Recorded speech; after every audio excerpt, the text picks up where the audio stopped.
Hey there, my name is Niandra, and every so often I just like making a quick video talking about the state of Overwatch. I'm going to split this video into a few categories and get started with some general thoughts. I think Season 16 has been the best season we've had since, I don't even know. There are still things Overwatch could be doing better, but 2 strong seasons in a row has helped a lot with getting momentum back. For me, Stadium especially has really reignited my passion for this game and my motivation to improve. I do think the devs should be a tad careful with buffing new heroes based off data from their trial weekends, since most players are just experimenting or trying things out. However, I also understand that they probably really want to avoid another Lifeweaver situation where a new hero just feels super clunky and weak at launch. The game has a great amount of variety with 5v5, 6v6, classic stadium, etc., but it also means there's a million different kind of queues splitting the players up. Sticking mystery heroes back into arcade and allowing people to multi-queue in arcade would be kinda nice, or just some form of I don't really care what I play, just get me into a game ASAP button. I also think the game should be a little less afraid of giving players permanent progression. Quite a lot of it has become temporary or seasonal, like various titles and stadium ranks. I'm not saying all of these need to be permanent, I know there's a need to keep engagement up, but maybe it could be relaxed a little bit.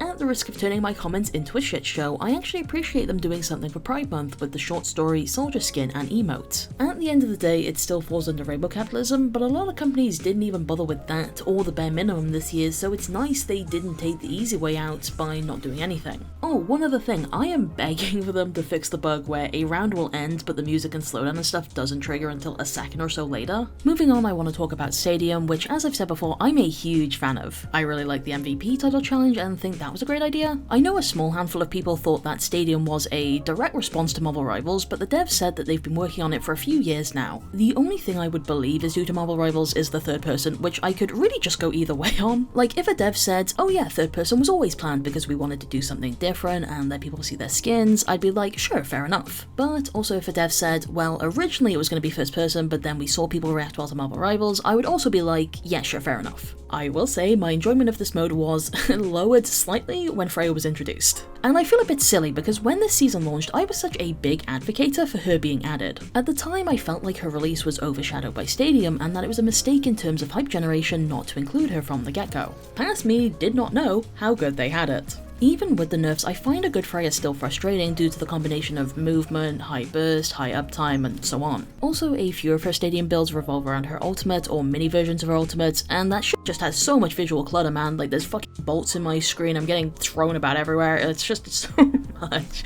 If I recall correctly, the devs have said their end goal is to eventually add everyone to Stadium. I think they should reconsider this. I know it would feel shitty that some players couldn't pick their favourite heroes, and it's easy for me to say this as a Mercy player when she's already added. I also think there's going to be a bit of friction every time someone new is added regardless, because it's a game mode based around, well, if everyone is OP, then nobody is. But like, come on, you know? Maybe rotating characters in and out could be a decent middle ground, like, oh, it's Sojourn, Widow, Freya season, well, I'll stick to the main game and see you folks in 2 months' time. Cause like, I want them to keep Stadium fresh, but I also don't think the mode needs a huge roster. Personally, I think there's a lot of charm in having a smaller cast, plus it also means that players have to learn less powers and items. As for the maps, I'm really looking forward to seeing more because I think the ones we have are generally really good. I've never been a big fan of Push, but surprisingly I think it plays super well in Stadium. Unfortunately, Clash is still to me. I hated that mode in competitive and I still don't really like it here. Besides that, let me list off some other feedback. 1. Give players who stay behind to do the objective by themselves a little extra money. For example, on Push, the robot only needs 1 person on it, it doesn't go any faster if you have more. So usually 4 people push up to take space while 1 person stays behind to move the robot and they get left behind a bit. 2. I'd like hero progression implemented fully rather than just time played and wins. Obviously the numbers get inflated with Stadium, so maybe just go off your base stats and ignore any multipliers so people aren't blitzing through levels. And 3, the big one, both matchmaking and queue times can be horrendous, but I'm also playing support so it's kind of on me I guess. I think Stadium matchmaking will be especially hard to get right, but I've had a few matches in All-Star where one of my teammates is clearly very new and out of their depth. They will have default skins, not much profile customization, and the few times I was able to check the Steam profile, I did see sub 30 hours in the game overall. I've said a few times now, I firmly believe that support is the most popular role, and I think Stadium has helped solidify that opinion. In a way, the devs should be happy that they've managed to make the support role feel so good with such a wide variety of heroes and playstyles, and without the pressure that comes from other roles.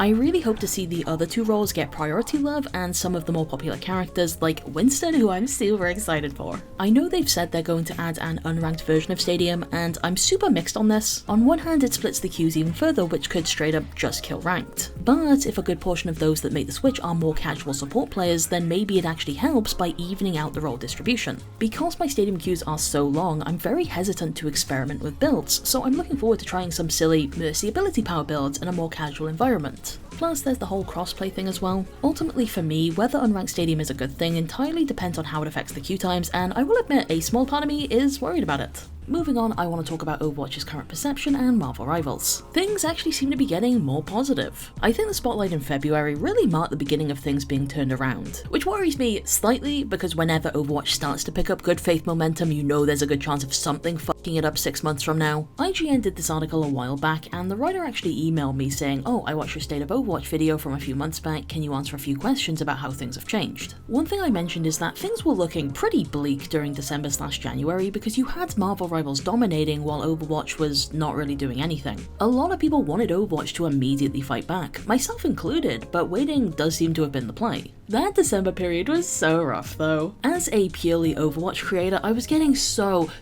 many comments on both YouTube and TikTok that were like, "Oh, Marvel Rivals is free, Rivals when? Overwatch in 2025, oh, Marvel Rivals, blah, blah, blah." And then I did a useless Marvel Rivals fact short and it fucking flopped. Like, it did fine on TikTok, but those YouTube commenters, I think those sorts of players leaving Overwatch kind of make the game less toxic. I'm not going to pretend that any online game doesn't have its fair share of shitheads, but if you're the kind of person who utterly resented Overwatch but felt chained to it because there was no alternative, Marvel Rivals was probably the best thing that could ever happen for everyone. I'm not going to pretend that Marvel Rivals isn't doing super well and probably better than Overwatch overall, but it's still pretty interesting to check in every so often. I don't want to get into this too much because I always feel like such a petty baby when I mention it, but I do feel like Marvel Rivals has done numerous things where if Overwatch had also done those things, there would be so much shit flung about, like Dexito would be foaming at the mouth. This isn't a call out, especially to anyone in particular, but I remember when Marvel Rivals launched, a lot of streamers and content creators were praising the game for being more casual and prioritizing fun over being competitive. I found this kind of interesting because streamers tend to play games for up to 10 hours a day and are usually the first people to,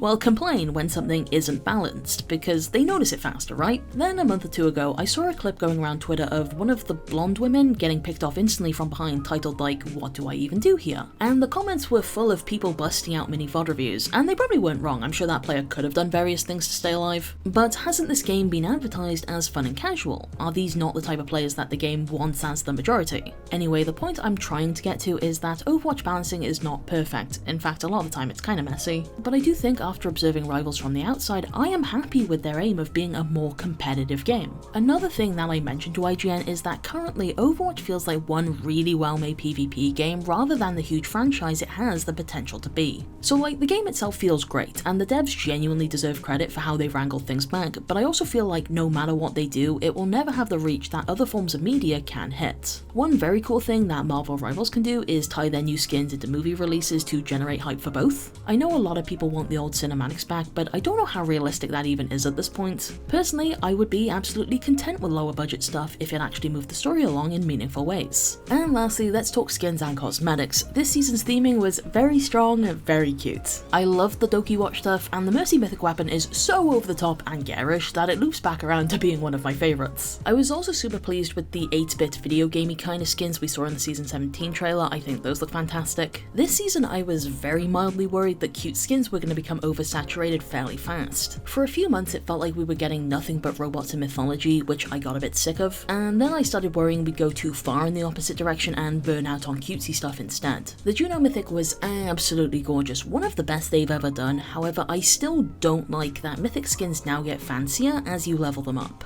I knew they were going to stick to this format once they were moved to the mythic shop, but I still miss every tier feeling like its own complete skin tailored to you. The only time this sort of system worked for me is the Tracer mythic, where, you know, it was themed to an RPG. From what I can tell, cosmetics have moved away from revolving around one main theme each season to having multiple smaller sets. So like this season we had Doki Watch and we had the Demon Rocket Band, and then next season we have the 8-bit stuff, but we also have the School Academy skins. Anyway, the main thing I want to talk about in this section is skin distribution, aka who is getting skins. This is a problem that keeps cropping up, how it feels like the same characters are always the ones getting new stuff, and that certain characters, it's been seasons. Learning that Kiriko has gotten a minimum of 2 skins every season in the last 4 seasons was kinda wild, and I'm pretty sure Mercy has similar numbers as well. I made a TikTok about this already, but I do feel like players are getting more vocal about things feeling unfair. And you gotta remember, when Overwatch isn't doing story stuff, skins are one of the primary ways for players to engage with their favorite characters outside of gameplay. So I completely understand why some people care so much.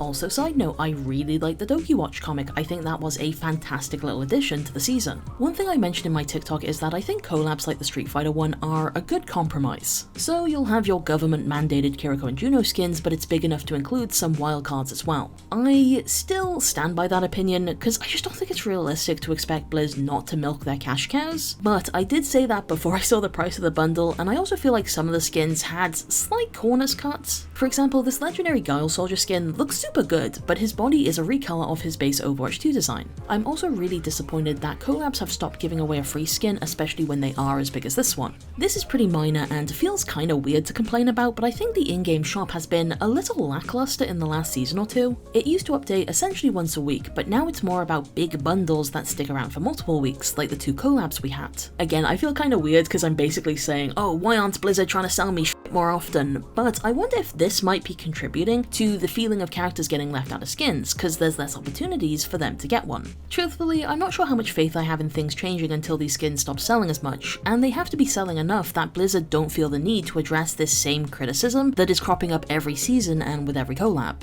Ultimately, I mainly wish it felt like Kiriko and Mercy skins were funding the skins of lesser popular characters rather than just more Kiriko and Mercy skins. Because the skins those two get, they always look super good, but I do find myself getting less excited for their newer releases due to the amount of saturation. Honestly though, I think this might be proof that Overwatch is in a good state overall if one of the biggest and most vocal complaints is related to cosmetics as opposed to gameplay. And that is all from me. Thank you so much for watching, and I'll see you next season.